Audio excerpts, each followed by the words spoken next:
All right, we are live and good morning. I'm John Casper with the Oshkosh Chamber of Commerce and welcome again to our weekly virtual town hall meetings. We've been holding these since, the first part of May and even before then, I guess. And we've had just great attendance and great participation and great speakers. And today is no exception. We have our U.S. Senator Tammy Baldwin joining us. Senator Baldwin will be talking about the latest in terms of what's going on, probably COVID, maybe some other committee activities and other things she's working on, working hard for us in Washington. We have a good attendance again today. The audience is muted. Will be muted through the program. However, you can ask questions using the Q&A tab. So if you have a question for the senator, please submit that, and we'll try to get through those as we can throughout the end of the program here. The senator will have 15, maybe 20 minutes of comments, and then we'll follow up with the Q&A. I know today we have a hard stop at 10:45. I think the senator has another commitment at that time, so we will honor that. So without further ado, U.S. Senator Tammy Baldwin. Well, thank you so much, and I really appreciate the opportunity to have this interaction. I thought it would be most useful if I talk about the federal response to this pandemic, and particularly focus in on the Paycheck Protection Program as administered by the Small Business Administration through lending institutions, especially since that program may receive some adjustments in the upcoming weeks that I have heard a lot of pressure for and support of among the business community in Wisconsin, and I think my colleagues are hearing that all over the United States. So, but just the current status of the Paycheck Protection Program. There's been 2 rounds of funding, and during the first round of funding, over $8 billion in loans went to 43,000 businesses in the state of Wisconsin. The fund ran out of money, and it was replenished after the original CARES Act had passed with a sort of interim measure that infused additional dollars and made some small adjustments in response to what we had heard, particularly what I heard from the smaller businesses in the state who weren't banked at a larger institution that had a long-term relationship with the bigger banks, or with the SBA, I'm sorry. And so community banks, credit unions, community development financial institutions, and others just weren't getting their loans in the queue early enough, et cetera.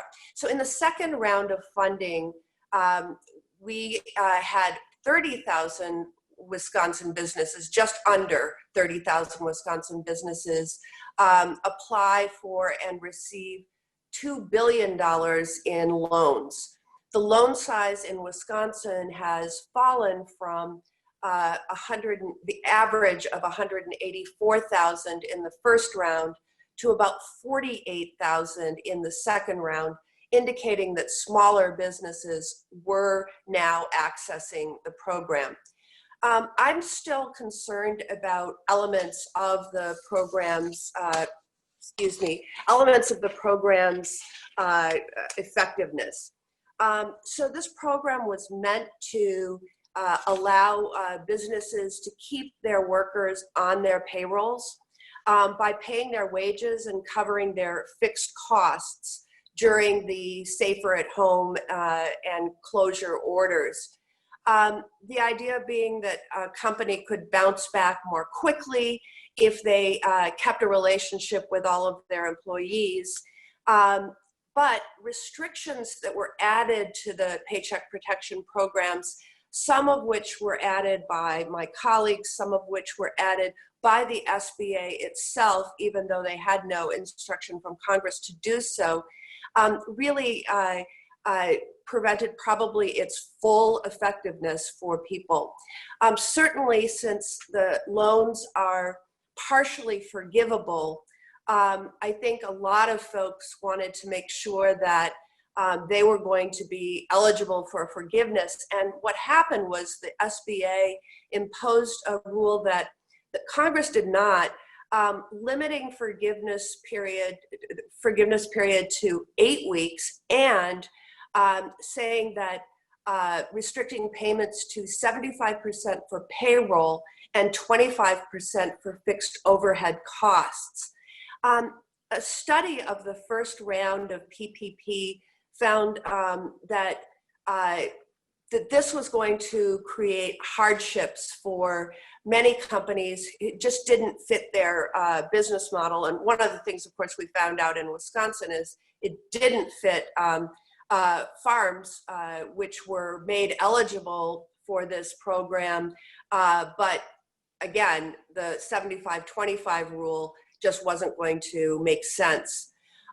So one of the things that we know, and I'm sure many on this call are very concerned about, is that the hospitality industry, especially in our state, which has many businesses formed around the hospitality industry, and of course, recreation and tourism is a big deal in the state of Wisconsin.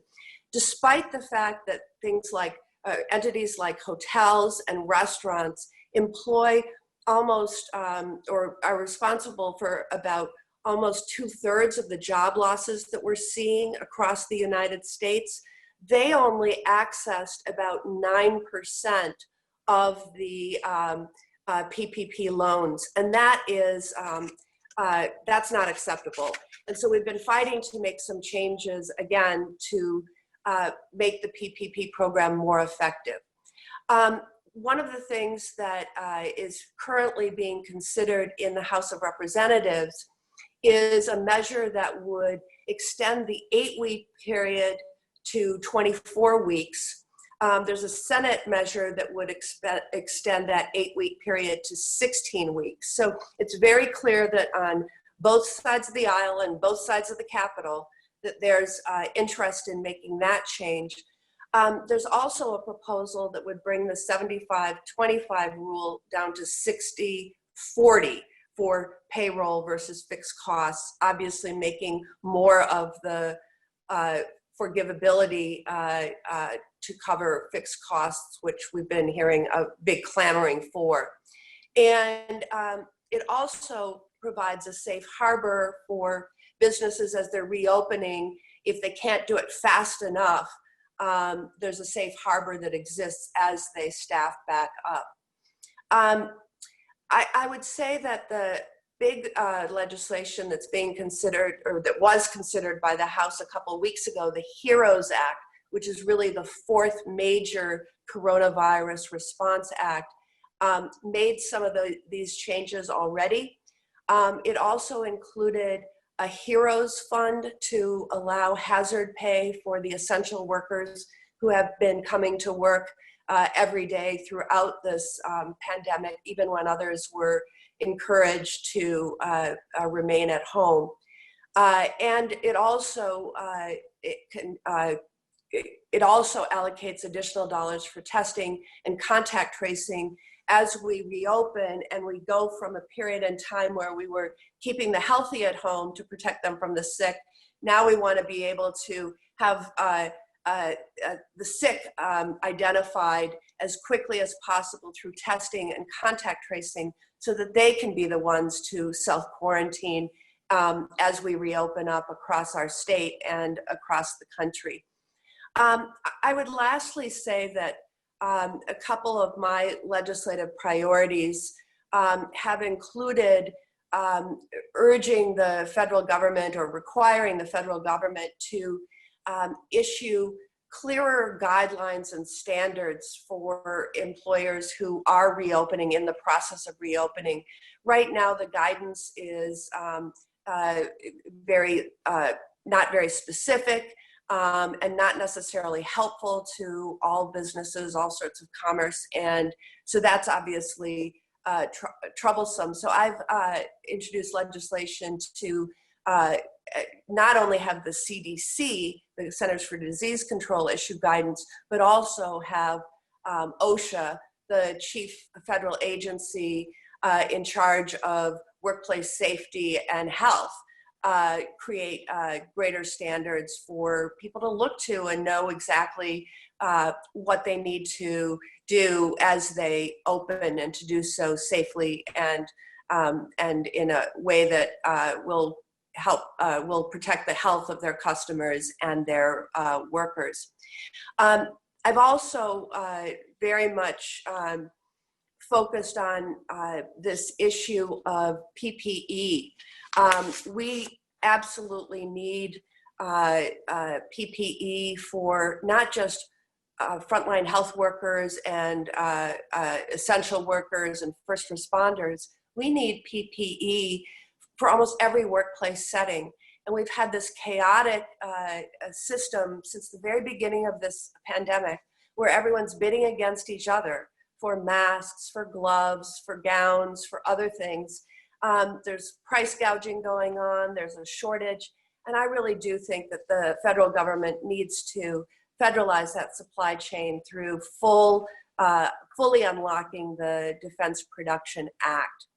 The last thing I would say, in anticipation of something that John and I were talking about backstage before the conference call began, is the idea of what are we actually doing in the Congress during this pandemic, as we're meeting and still teleworking for the most part. In the Senate, we go to the floor only for votes. But in committee, we have been exercising our oversight authority in my Committee on Health, Education, Labor, and Pensions. We had members of the Coronavirus Task Force in to oversee the implementation of the CARES Act.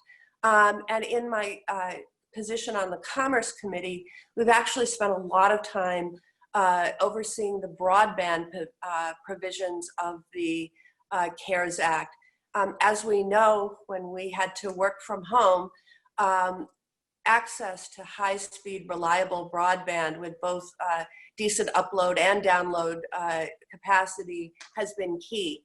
We're doing commerce from our homes. We're doing education of school children and college students from our homes. We're doing telehealth, as hospitals and clinics were only seeing COVID-19 patients. A lot of the general health care was being provided through telehealth. And all of those have created just new imperatives for all to have access to high-speed broadband. And we want to see that move as quickly as possible. Last thing I'll say, and then I'll turn it over to questions, is that I also sit on the Appropriations Committee. So I have 3 committee assignments: Health, Education, Labor, and Pensions, which we call the HELP Committee, and then Commerce, Transportation, Science, and then Appropriations. And it does look like we will begin marking up our 2021 fiscal year bills come the month of June. And that's just around the corner. We expect to start doing that in mid-June. And we have every intention to meet our standard deadlines despite the pandemic. Even if our committee ends up meeting remotely, we hope to be able to do that in short order. So with that, John, why don't I turn it back to you to ask some questions? Great. Well, we appreciate that. A couple of questions have come in, and a couple have come offline. But one issue, Senator, that has been coming up relates to liability for businesses as they open up. People are slowly coming back out into places of business to transact, whether it's a retailer, a restaurant, etc. But what provisions and what opportunities may present themselves in some future legislation that would would help in terms of alleviating some liabilities for local and statewide businesses. That's right. So I think that it's one of the reasons why I have been pushing for greater standards and guidance from the Occupational Safety and Hazard or Health Administration. Because right now, if all employers really have are pretty loose guidelines, as you've heard, sadly, there's been a lack of coordination between the White House and the CDC. So they had a very detailed set of documents for guidance for all sorts of workplace settings, everything from childcare to restaurants to church, etc. And we're prohibited from putting those online. What I've read is probably what you've read, that they said they were in draft form. But without that guidance, it's very, very difficult for employers to not only know what to do to protect their employees and their customers if they're a setting where customers come in and out. Other than the very basic, 6 feet apart and masks and those sort of things. So I think if there were standards, that would be something that would be very helpful, because you either know you're meeting them or you're not able to, and that guides decisions about how rapidly or not people reopen and staff back up. That said, I will tell you that liability issues are a big debate right now. And I think that you will find perhaps that as we get closer to having standards, the question will be, if you're meeting those standards, would you be liable if somebody clearly became ill? So I think you're going to see that debate probably go hand in hand as we move forward. It's controversial, I will say, but when you just right now have guidance and no standards, I think it's it's really almost impossible. I think if there's standards, then you have a measuring stick to say, well, you've met those standards, and therefore, meeting those standards should mean something, and it should be a safe harbor, if you will. You mentioned this before. The House came out with the next kind of round of funding, the HEROES Act, and Senator McConnell said that's dead on arrival in the Senate.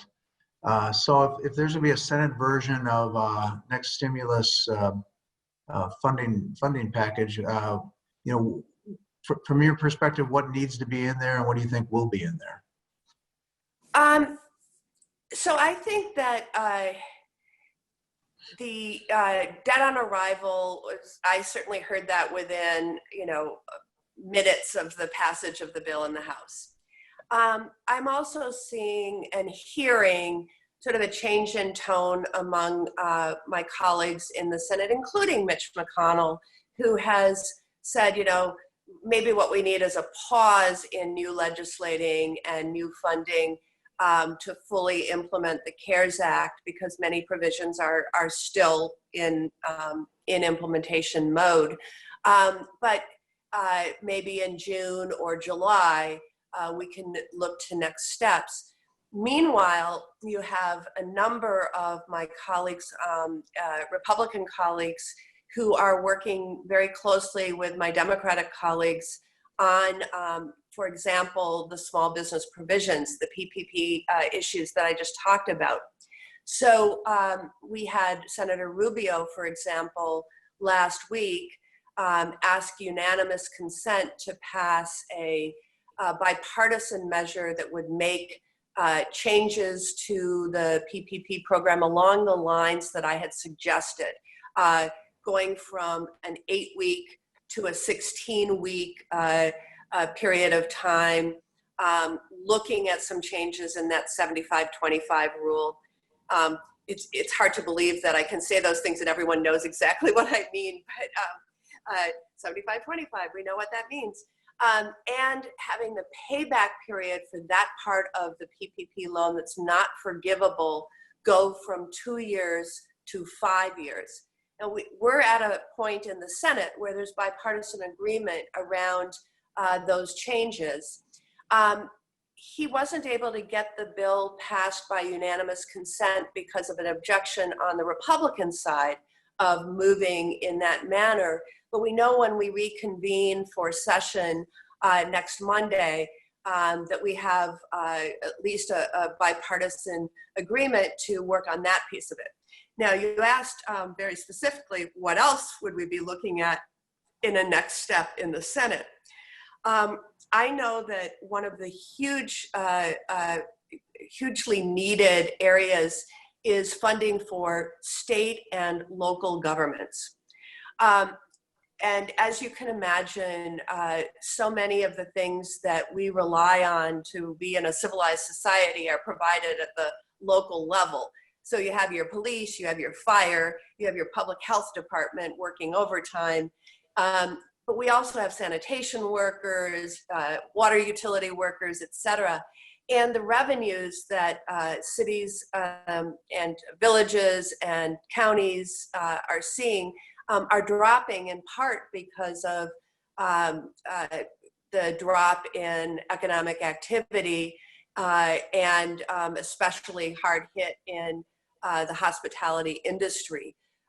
So I would certainly agree with those who say that a major portion of a next step must accompany or marry the small business assistance with assistance to state and local governments. The House passed bill did that. I think we probably ultimately in the Senate would compromise over some of the numbers, but I just certainly see that as an absolute key piece of a next piece of legislation.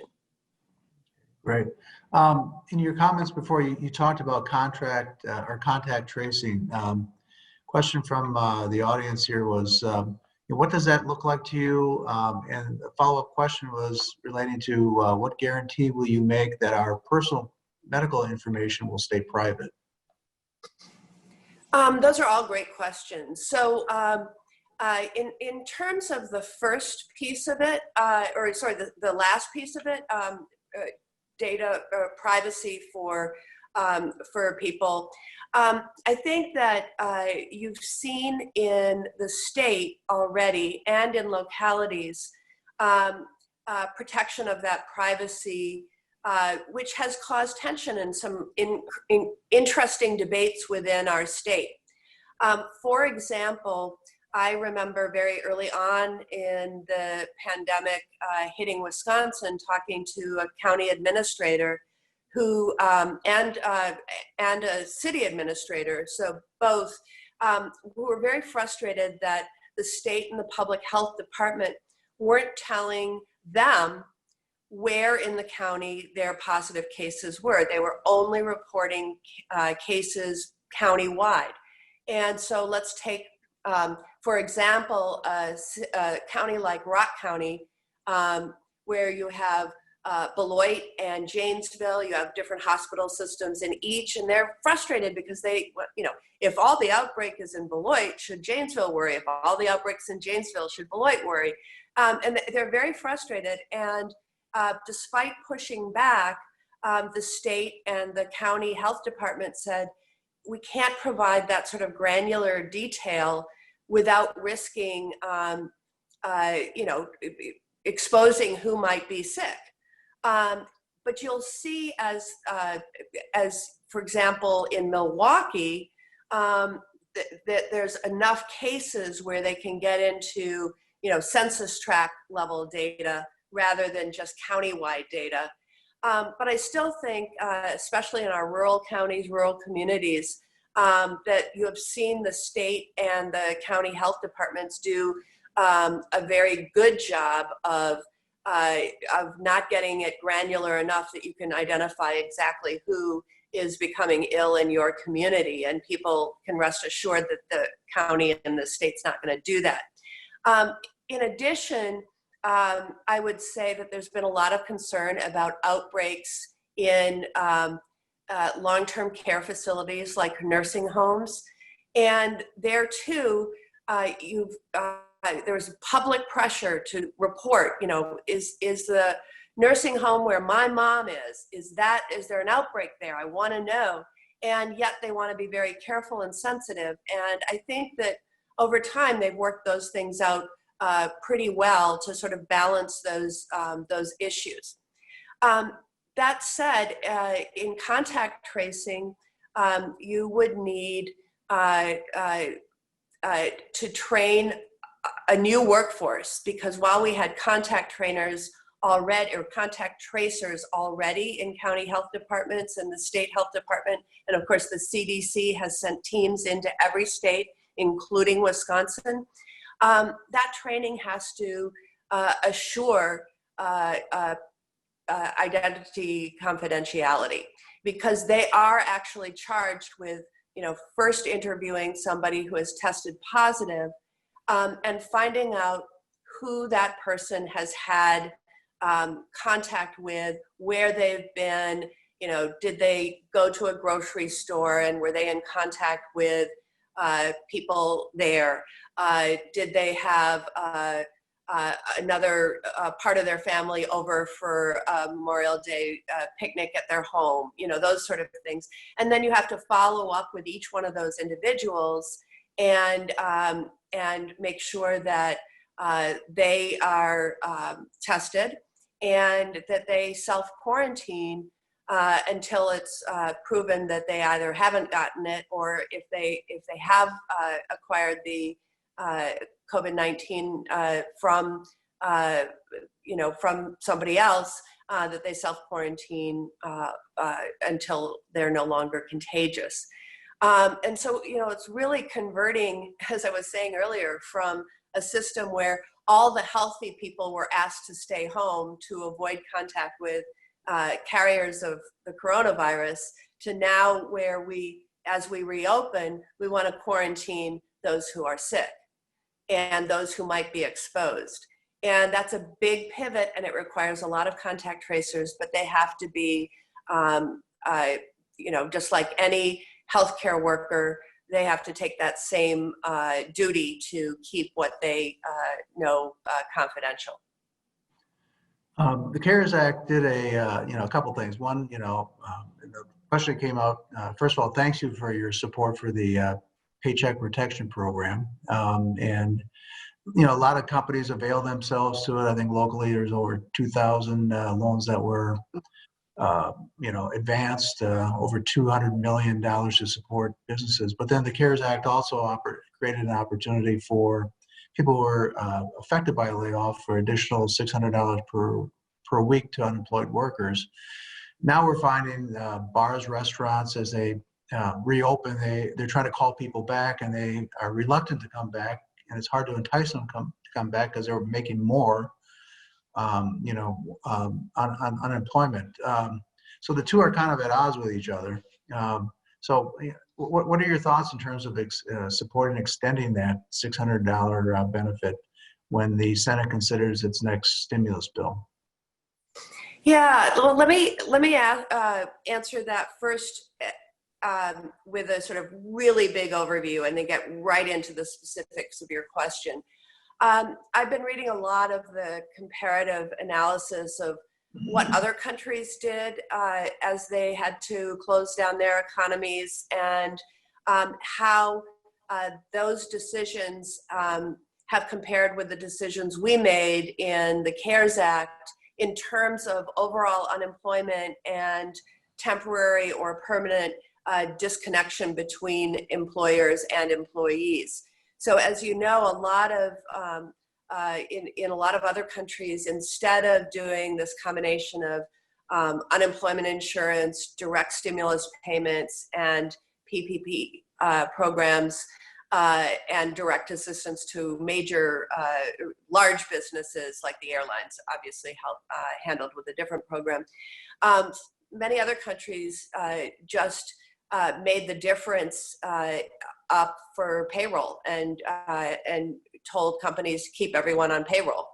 That has caused much lower levels of unemployment in other countries. So I think that if we had it to do over again, we might look at it differently. But we took our path, and so I think the question is, what are the wisest policy choices that we can make moving forward to both make it easier for our economy to start up, have workers eager to go back to their former employment, as well as make sure that we do not have massive poverty and inability to, stay in housing, pay bills, keep the lights on, eat, etc.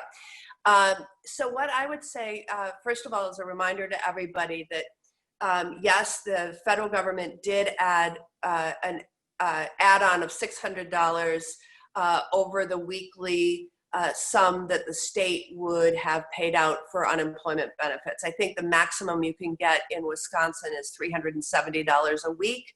So this is an add-on, recognizing that that we wanted to keep people as close to whole during times of unemployment, rather than it's different from a time where you would say, starting on day one of unemployment, you have a requirement to go out and look for work. We knew that that was not tenable during these safer at home periods. And so the idea was get us through that. But then at some time when the economy reopens, you have that expectation again that people must seek work.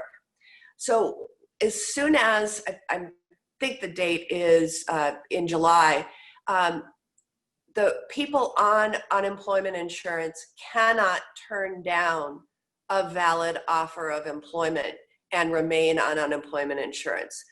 That has been suspended during the safer at home and stay at home orders, but as soon as it becomes plausible for people to be applying for work and getting offers, they'll be required to take those. So there's no question about that. Although that day is not today, it is in the future. And so those rules haven't disappeared despite the federal add-on to the unemployment. And then secondly, if anybody looks at the jobless statistics in Wisconsin and in the nation, you would be crazy not to take a job. Maybe not before this July period, et cetera. But boy, it's going to be such a tough time to get employment if your former employer has gone out of business, for example. Really, I would expect workers to, understand that the job market is going to be really, really tough, and they want to get back to work as soon as they can. The House, most recent House version of the next stimulus package, I think it was close to $3 trillion of spending, and about $900 billion of that was positioned for state and local governments, to help them underwrite their budgets. So what's your position on using federal money to help pension liabilities of states and local government? I do not think that the money needs to or should be directed there. There are strings attached so far to all of the prior state and local authorizations.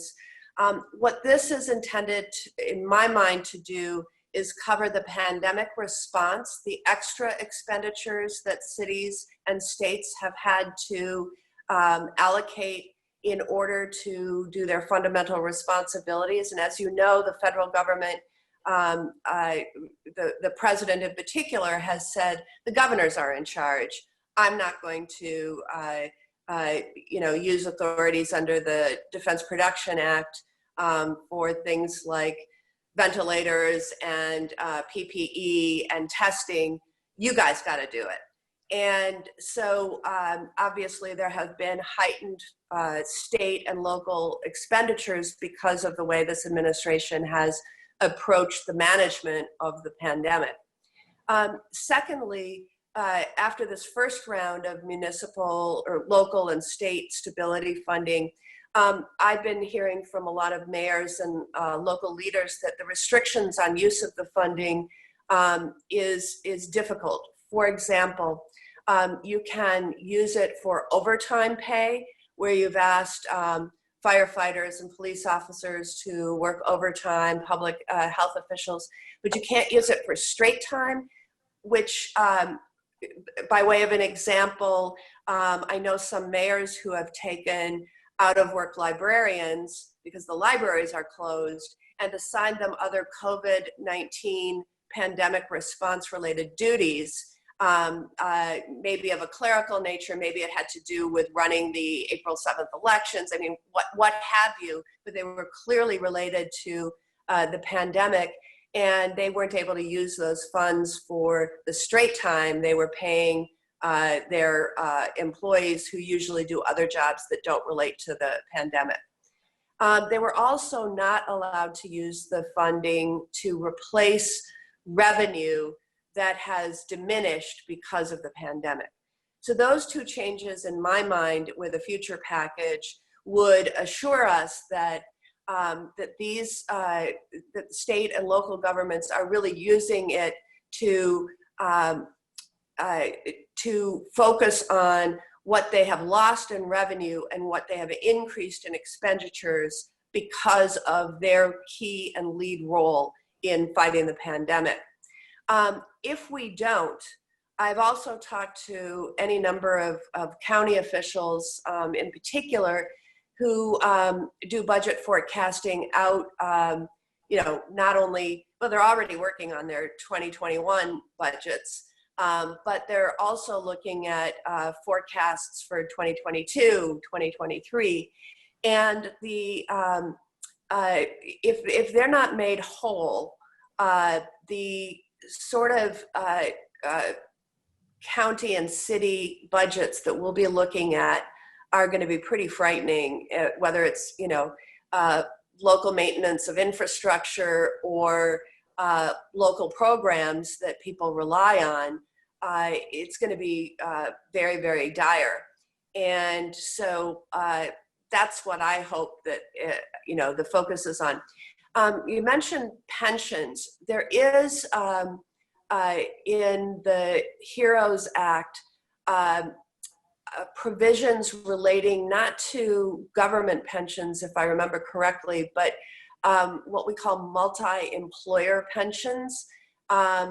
There's several multi-employer pension funds that are close to becoming insolvent, and there's been a long, probably now 4-year plus debate about what role the federal government should play in stabilizing those funds. And I know there's many Wisconsin workers in the private sector who are impacted by the projected future insolvency of those funds. So they did include a provision in the House passed bill. And I know that from previous debates on that matter that Mitch McConnell has indicated that he will give it an opportunity to be fully debated in the Senate, whether it's as a part of a COVID-19 response bill or a standalone bill. I do think we're going to be talking about substantial pension reforms, particularly in multi-employer pensions, as we move on. And of course, we do have a federal, a quasi-public entity that is there for the security of pensions, basically an insurance product for pensions. Right. I know we're running short of we're getting close to that time, so I think one last question for you came in. You made some comments about the Defense Act, and there's concern about supply chain as well as PPE being made here in the U.S. versus China. There's certainly concern about what oversight means and its impact on open capitalistic society. But could you expand a little bit more on your statement about Defense Act and its role concerning PPE and oversight? Yeah, absolutely. So first of all, if you were to look at the current, if you were to try to chart out the current supply chain and production, it's like each entity is fending for itself. And you have bidding wars. You'll actually have, like the Oshkosh Police Department bidding against the Green Bay Police Department for the PPE they need for their officers. And that's happening, replicated all over the country with private entities, with public entities, et cetera. Same is true on testing. A lot of employers who want to start back retail operations want to be able to do a baseline testing program for their employees. And so these are opportunities in many cases for price gouging, frankly. There's no transparency and accountability. We've actually seen orders be placed in China and other countries where the product delivered is not meeting standards and people are being defrauded. There's a lot of scammers out there. And that just, in my mind, comes from the chaos of there being a huge increase in demand for things that there was literally very little demand for just a few months back. And a world demand, not just a U.S. demand. So what the Defense Production Act would do, and I've authored a bill to unlock it for the following: for PPE, for testing and the testing supplies and equipment, and for other medical equipment needed in this pandemic, would be to create a very transparent dashboard, if you will, of what is the need, what is the domestic available supply, what is that gap, who can we get to help ramp up and fill that gap, and that be updated on a weekly basis, if not, getting up to the point where we're doing it almost in real time, for all of those items that I was talking about. And then what's really, really lacking is the sort of logistics of delivery and distribution that the military is capable of. When I think of defense logistics, that agency probably is better than any other existing agency in getting what's needed in one place under usually dangerous circumstances to where it's needed, on time, et cetera. And I think we should have unlocked that potential for things like ventilators, for things like taking things out of the strategic national stockpile and getting them to where they're needed. Things that can be reused, we need to follow so that, maybe New York doesn't need as many ventilators anymore, but Wisconsin's going to need them soon, or somewhere else is going to need them soon. And that, I think, for people to be trusting of, are we doing this right? Is it accountable? Has to be transparent. And it has not been at all. When I get off calls with, the state leaders, and they're saying FEMA isn't telling us what % of our request for PPE is going to be satisfied or when it's coming. That's not acceptable. We're America, So anyhow. Great. With that, we will have to call it adjourned, I guess. It's a very fast 45 minutes. Senator Baldwin, we appreciate you joining us. It was a great conversation, great discussion. We'll hope to do it again down the road. Next week, June 4th, we have our next installment. Jack Pelton, President and Chairman of the Board of EAA, is going to be joining us. So he'll have a lot to say about their path forward. So again, thank you again, Senator. Thank you all for joining us, and we will see you next week. Wonderful. Thank you. Thank you.